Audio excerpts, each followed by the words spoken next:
वाकई में फायदा मिलेगा वोट के तौर पर, और परसेप्शन जो है, जो विचार जो है वो मुस्लिम समाज के अंदर बीजेपी को लेकर के क्या है? क्योंकि अब तो डीएनए एक है, ये भी संयोजक, राष्ट्रीय संयोजक आप हैं, संघ की तरफ से कहा गया, मोहन भागवत जी की तरफ से कहा गया कि भाई डीएनए जो इंडिया में रहने वाले सभी लोगों का एक है, तो इस डीएनए का कोई फर्क वोट के तौर पर मिलेगा क्या?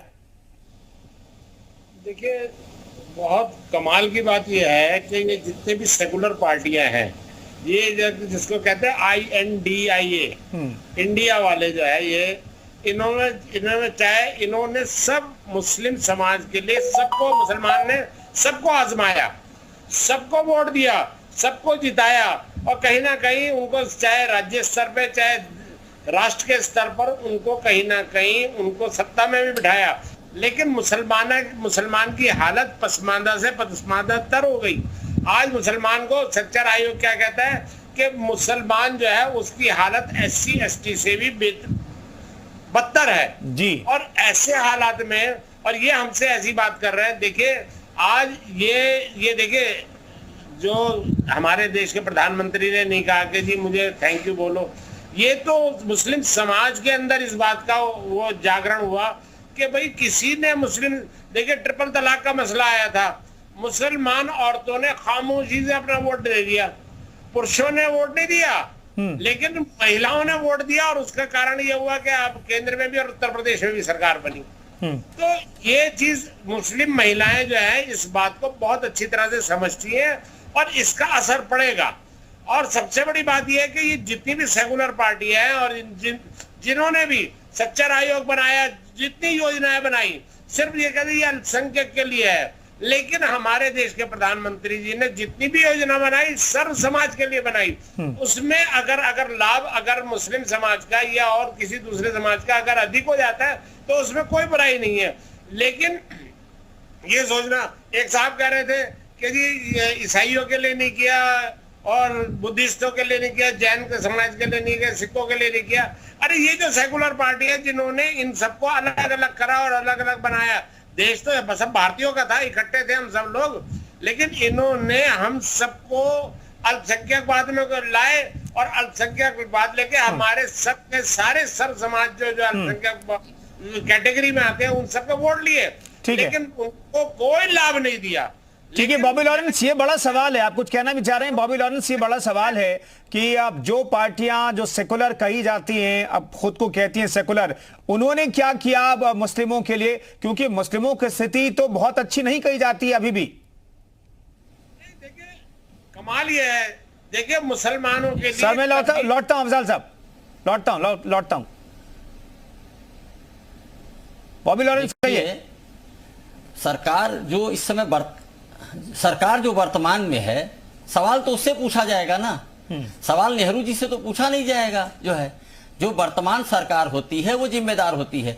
पिछली सरकारों ने अगर कुछ नहीं किया, मैं उसको एडमिट करता हूं, तो अभी की सरकार क्या कर रही है? मैं आपके माध्यम से ये पूछना चाहता हूं कि क्या क्रिश्चियनों का रिप्रेजेंटेशन लोकसभा या लेजिस्लेटिव असेंबलीज में पर्याप्त मात्रा में हो पाया आज की तिथि तक? जो है ये सबसे बड़ा सवाल है।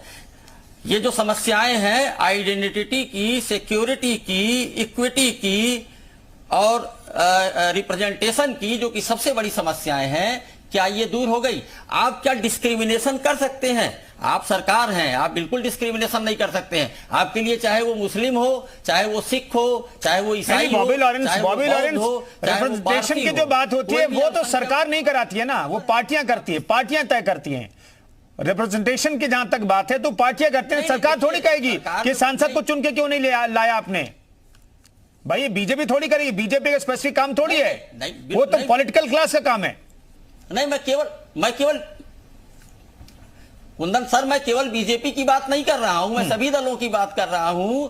जब ये कम्युनिटी के लोगों को, जिनका भी मैंने जिस कम्युनिटी का नाम लिया, इन लोगों को आगे लाएंगे, जब इनको प्रमोट किया जाएगा, आगे लाएंगे, तभी तो इनका रिप्रेजेंटेशन हो पाएगा पर्याप्त मात्रा में।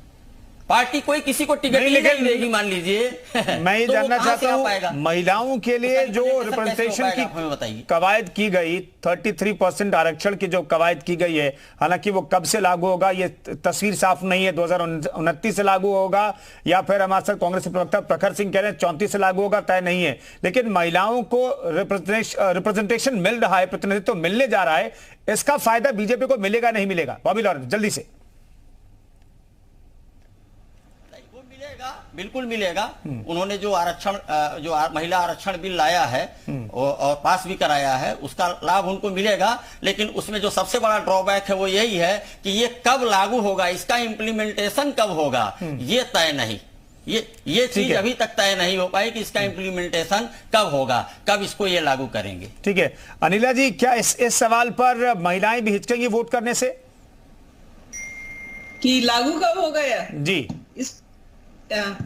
देखिए, मैं एक चीज जानती हूँ कि कानून बन गया ना, लागू तो होगा ही ना। जब भी लागू होगा उस वक्त की महिलाओं को इसका फायदा होगा। मैं तो इसी चीज से बेहद खुश हूँ। मैं इस चीज पे बिल्कुल भी नहीं जाती हूँ कि अभी हो जाए, क्योंकि देखिए ऐसा ये लोग जो बोलते हैं ना कि तुरंत लागू हो जाना चाहिए था, ये हो जाना चाहिए था, वो हो जाना चाहिए था। 2002 का जो 84th अमेंडमेंट होके क्लॉज जो डाला गया था वो पढ़ लेना, पता चल जाएगा कि मोदी जी के हाथ बंधे हुए हैं उस क्लॉज की वजह से, उस अमेंडमेंट की वजह से। तुरंत लागू नहीं हो सकता है, सेंसस होना है, डिलिमिटेशन होना है, उसके बाद ये लागू होना है। ये क्लॉज ऐसा उसमें है। तो मैं तो इसी चीज के लिए खुश हूं कि भाई 75 वर्ष से जो संघर्ष हम कर रहे हैं, जबकि कॉन्स्टिट्यूशन ने, संविधान ने कहा कि नहीं सब बराबर है, सब मतलब पैरिटी फॉर ऑल, कि लिंग के आधार पर, धर्म के आधार पर, जाति के आधार पर कोई भेदभाव नहीं है। तो आजादी से ही हमको जब हमारे संविधान ने बराबरी का हक दे दिया, उसके बावजूद एक संघर्ष रहा है महिलाओं का। मैं तो इस चीज को कहती हूँ भाई कोई बात नहीं, जब भी आएगा उस वक्त की महिलाओं को फायदा होगा। ठीक है कि हमारे साथ कांग्रेस के प्रवक्ता मौजूद प्रखर सिंह जी, जब भी आएगा कम से कम ये सुनिश्चित हो गया है कि महिलाओं को 33% आरक्षण मिलेगा। ठीक है, 29 में मिले, 34 में मिले, लेकिन मिलेगा। देखिए, मैं पहली बार सुन रहा हूं कि जो कानून बना रहा है, जो सरकार में है, वो कह रहा है कि जब भी मिलेगा। अरे ये क्या बात हुई? आप सरकार में है, आपने उसको क्यों डिलिमिटेशन से जोड़ा? आपको देना था अभी दे देते। हम जब लाए थे, हमने जब करा था तो हमने पंचायती राज में तुरंत दे दिया था।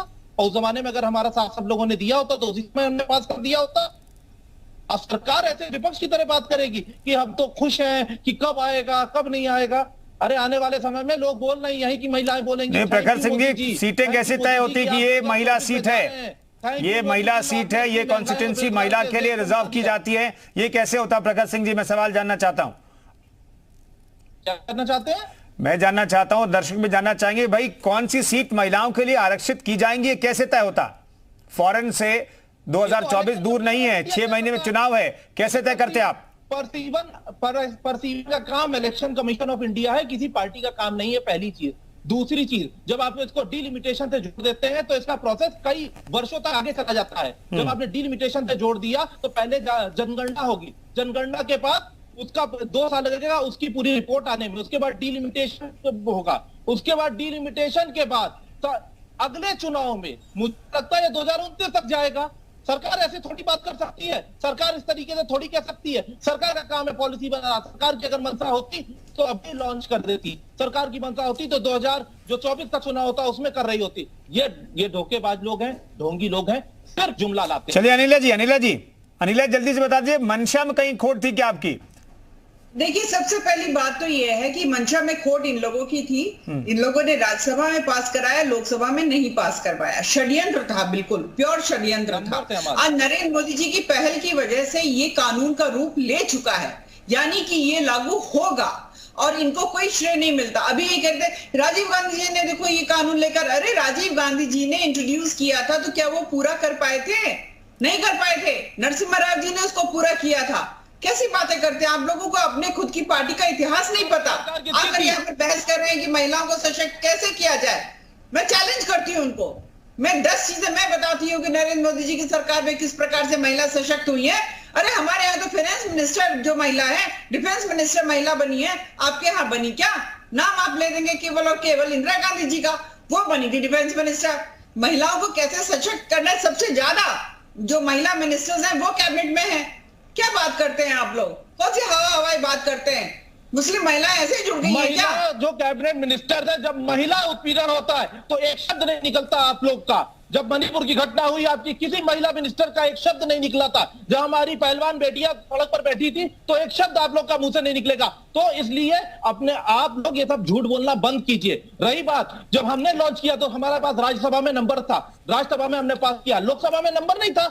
आपने कहां सपोर्ट कर दिया था हमको? तो इसलिए आप ऐसी बातें मत करिए। जहां पर हमारे पास नंबर था वहां हमने पास किया, और आज अगर हमारे पास नंबर होता तो हम इसी 2024 के चुनाव में पास करते। हम ये नहीं कहते कि आने वाले समय में ऐसा होगा, हम ऐसा करेंगे। अपोजिशन की तरह आप बात मत करिए, आप गवर्नमेंट में हैं और भूल नहीं है आप गवर्नमेंट में पिछले 10 सालों से। तो इसलिए अब कानून बनाइए, अगर आपकी मंशा होती तो इसी में लॉन्च करती आप। चलिए नीरज जी बताइए।